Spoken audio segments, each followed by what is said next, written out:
آپ پھر میں کہوں گا ذرا طاری کیجئے، اسے فرض کیجئے، اسے سوچئے۔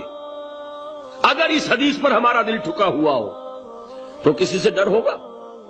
یہ مجھے نقصان نہ پہنچا دے، یہ میری رپورٹ خراب نہ کر دے، یہ میری انکریمنٹ نہ رکوا دے، یہ میرا یہ نہ بگاڑ دے، یہ میرا یہ نقصان نہ پہنچا دے۔ اس کا ڈر، اس کا ڈر، اس کا خوف، اس کی خوشامد، اس کے لیے جا کر طرح طرح سے اپنی عزت نفس کو ذلیل کروانا اس کے سامنے، یہ سب کچھ کیوں کرتا ہے انسان؟ جب سمجھتا ہے کہ اس کے ہاتھ میں میرا کوئی نفع ہے، اس کے ہاتھ میں میرے لیے کوئی ضرر ہے، یہ مجھے کوئی گزن پہنچا سکتا ہے، یہ مجھے کوئی نقصان پہنچا سکتا ہے، یہ میرا کوئی کام بنا سکتا ہے، یہ میری کوئی ضرورت پوری کر سکتا ہے، اسی کا نام شرک ہے۔ جہاں آپ نے یہ سمجھا کہ غیر اللہ کے اندر کوئی طاقت موجود ہے، وہی شرک ہے۔ بتوں سے تجھ کو امیدیں، خدا سے نو امیدی، مجھے بتا تو صحیح اور کافری کیا ہے؟ شرک تو یہ ہے۔ جس پر بھی تمہیں یہ خیال ہے کلمہ ہے، یہ کلمہ سوم، لا حول ولا قوت الا باللہ، ذرا اس پر دل کو کبھی اگر آپ تصور کریں، پھر فرض کریں، دل ٹھک جائے اس پر، کوئی طاقت نہیں۔ یہی بات تھی جو شیخ عبد القادر جیلانی رحمت اللہ علیہ نے اپنی وصیت میں اپنے بچے سے کہی۔ 11ویں دینے والے ہیں، لیکن حضرت شیخ عبد القادر جیلانی کی وصیت اور تعلیمات کو کتنے لوگ ہیں جو جانتے ہو؟ یہ جن مقامات تک پہنچے ہیں وہ کس چیز کی بدولت پہنچے؟ انہوں نے جو پیغام دیا وہ کیا تھا؟ اے میرے بچے، جس طریقے سے قرآن مجید میں حضرت لقمان کی نصیحتیں جو ہے نقل کر دی گئی ہیں، میں یہ عرض کروں گا بالفرض اگر قرآن حضرت عبد القادر جیلانی کے بعد نازل ہوا ہوتا تو شیخ عبد القادر کی یہ نصیحتیں بھی قرآن میں درج ہوتی۔ اتنی اونچی نصیحتیں ہیں۔ اے میرے بچے، اس حقیقت کو ذہن نشین کر لے، لا فاعل فی الحقیقت ولا مؤثر الا اللہ۔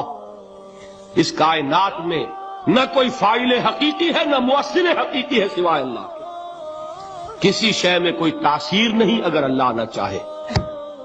آگ جلا نہیں سکتی اگر اللہ نہ چاہے، پانی ڈبو نہیں سکتا اگر اللہ نہ چاہے، زہر ہلاک نہیں کر سکتا اگر اللہ نہ چاہے، کوئی چیز فائدہ نہیں پہنچا سکتی اگر اللہ نہ چاہے۔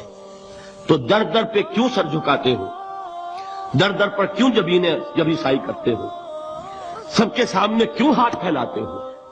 ایک اللہ سے مانگو، ایک اللہ کے سامنے زمین پر اپنی جبین رکھو۔ لا فاعل فی الحقیقت ولا مؤثر الا اللہ۔ نظر آتا ہے ہمیں کہ پانی پیاس بجھا دیتا ہے، پیاس بجھانے کی صلاحیت پانی میں نہیں ہے، اللہ کے اذن سے۔ کھانا بھوک مٹا دیتا ہے، بھوک مٹانے کی صلاحیت کھانے میں نہیں ہے، اذن رب میں۔ دیکھیے یہی یقین تھا۔ حضرت موسیٰ علیہ السلام کا واقعہ یاد کیجئے۔ سامنے سمندر آ گیا ہے، قوم دیکھتی ہے پیچھے کہ گرد و غبار کا طوفان ہے۔ معلوم ہوا کہ فرعون اپنے لشکر سمیت آ گیا۔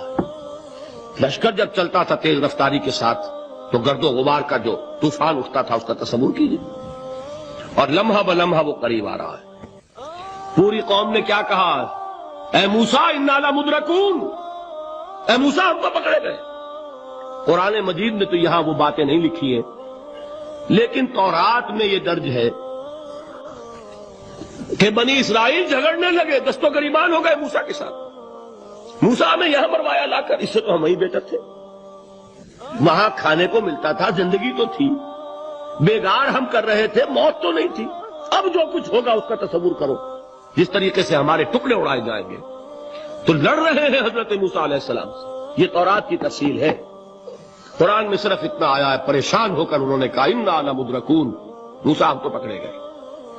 اس وقت موسیٰ کا جواب کیا ہے؟ کلا ان معی ربی سیہدین، نہیں، میرے ساتھ میرا رب ہے، وہ راستہ دے گا۔ بتائیے کہاں راستہ نظر آ رہا ہے؟ یہ ہے ایمان بالغیب۔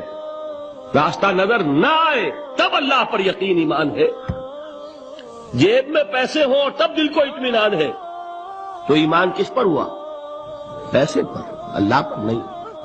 جب وسائل و ذرائع نہ ہو اور پھر یقین ہو کہ اللہ مسبب الاسباب ہے، وہ اسباب کا پابند نہیں ہے، وہ اسباب کا محتاج نہیں ہے، اسباب اس کے محتاج ہے، اگر یہ یقین ہے تو اللہ پر ایمان ہے، یہ نہیں ہے تو تمہارا ایمان اسباب پر ہے، وسائل پر ہے، ذرائع پر ہے، مادیات پر ہے، اللہ پر نہیں۔ اس وقت کہاں راستہ تھا؟ تو راستہ تھا سمندر ہے اور ادھر سے لشکر آ گیا ہے۔ کلا ان معی ربی سیہدین۔ اب دیکھیے ایمان کہہ دینا آسان ہے، ہوا معکم اینما کنتم، جہاں کہیں بھی تم ہوتے ہو اللہ تمہارے ساتھ ہوتا ہے، لیکن اس کا یقین قائم ہو جائے تو زمین و آسمان کا فرق واقع ہو جائے۔ دین کی بات پھیلانا صدقہ جاریہ ہے، ثواب کی نیت سے ویڈیو کو شیئر ضرور کیجیے۔ جزاک اللہ۔